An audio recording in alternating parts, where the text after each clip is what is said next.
ওটা তো কারেন্ট এখন নাই, কারেন্ট নাই তো চালাই লাকড়ি কারেন্ট দিয়েছিলাম। এবং কারেন্টের যৌথ। আমরা একটা ভিডিও করে ছাড়ে দেন আমরা ফেসবুকে, এত বলেন ম্যাজিক চুলা না? ইন্টারভিউ নেন আমার ইন্টারভিউ তো করছেন ভাই, ভালোই। আচ্ছা, এই চুলাটার নাম কি? ভাই চুলাটার নাম হচ্ছে লাকড়ির ম্যাজিক চুলা। শুধু লাকড়ি? হ্যাঁ, শুধু লাকড়ি। শুধু আপনার ওইখানে একটা মোটর আছে, ওইখানে মাসে আপনার 20 থেকে কি 15 থেকে 20 টাকা কারেন্ট পাবে মাত্র, আর কিছু দরকার নেই। কারেন্টে নাকি? হ্যাঁ, কারেন্টে, charger system? Charger system. Current গেলে ব্যাটারি দিয়ে চলবে, যেমন এখন ব্যাটারি দিয়ে চলতেছে।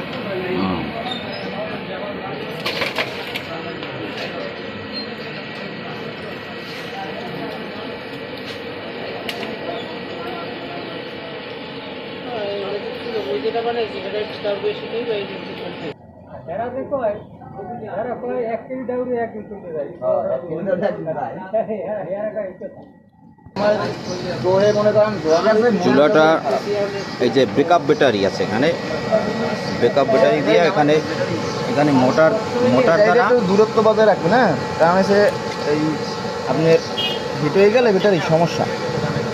ব্রেকআপ ব্যাটারি এটা নাকি? সরাসরি আপনি কারেন্ট থেকেও এটা ইউজ করতে পারবেন।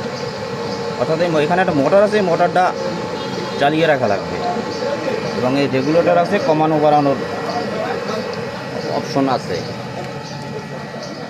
ঠিক আছে, ভিতরে আগুন দেখতে পাচ্ছি, খুব আগুনের খুব স্পিড। তেলের যে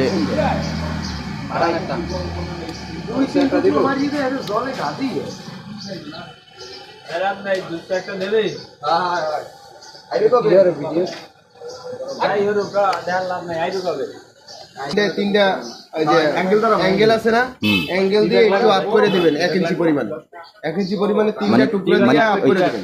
কড়াই থেকে একটু উপরে রাখতে হবে, একটু উপরে থাকবে, তাহলে আপনার মানে তাপটা সম্পূর্ণভাবে আপনার কড়াইয়ের সব জায়গায় পৌঁছে যাবে। মানে ওখানে অন্তত 1.5-2 ইঞ্চি গ্যাপ রাখা লাগবে, চুলা থেকে কড়াই 1.5-2 ইঞ্চি গ্যাপ রাখতে 2 হবে। ইঞ্চি না, 1 ইঞ্চি পরিমাণে বা 1.5 ইঞ্চি, হ্যাঁ এরকম রাখলে হবে। জাস্ট ভিতরে হাওয়াটা যেন বের হওয়ার সুযোগ পায়। ভিডিওটা চালাচ্ছেন, এখানে তো অনেক আউট কথা কইছি না না, বিকেলে যেটা